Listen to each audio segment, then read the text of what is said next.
Here are two box plots. Box plots are these two graphs we see here. One is labeled box plot A and one is labeled box plot B. They are created using 5 statistics. We have the minimum,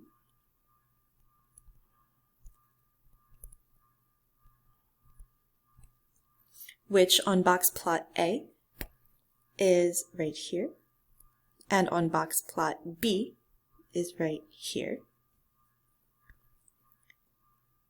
We have the first quartile,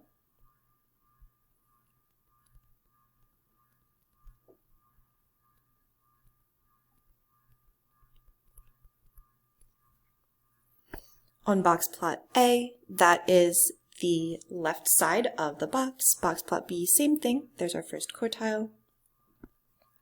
Then we have the median, or the middle of the data.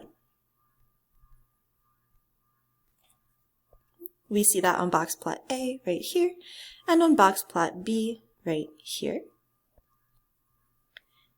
Then we have the third quartile, which is the right edge of our box.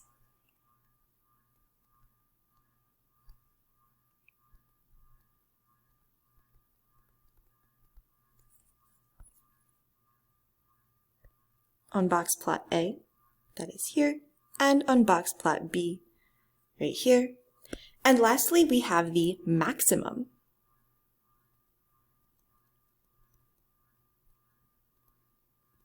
Which is the greatest value in the data set. On box plot A, we see that over here, and on box plot B, right there. These 5 statistics split the data into 4 quarters. So a quarter of the data is in between the minimum and the first quartile. Another quarter of the data is between the first quartile and the median. Another quarter of the data is between the median and the third quartile. And then the last quarter of the data is between the third quartile and the maximum. Now let's answer our 2 questions. Question A says, which box plot has a greater median? Let's label the medians of both box plots and then compare them. Box plot A has a median of 105. Box plot B's median is below 105 and above 100. It looks to be at approximately 103. So if we're comparing these 2 medians, box plot A's median is greater because it's 105, which is greater than 103.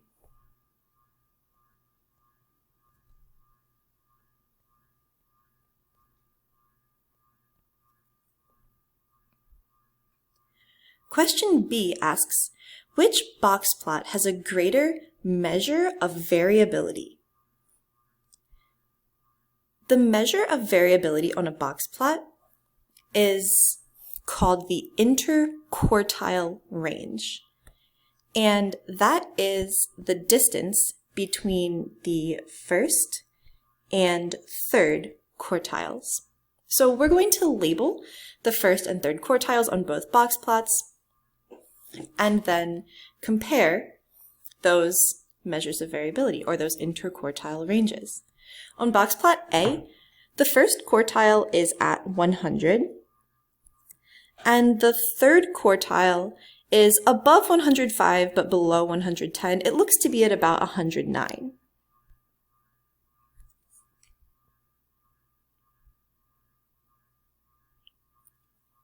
Box plot B, the first quartile looks to be at around 99, right? It's just below 100.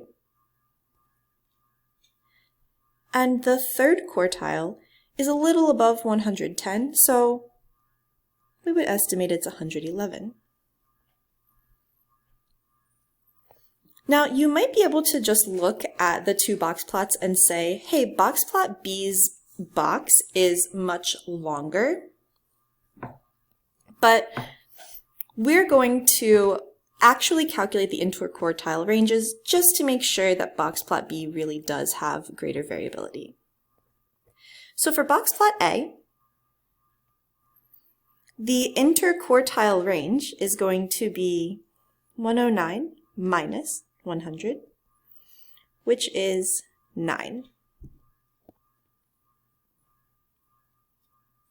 For box plot B, the interquartile range is 111 minus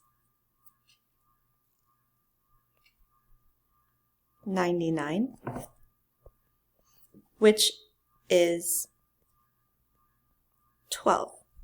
So we can see that box plot B does indeed have a greater interquartile range. So the answer to question B is box plot B.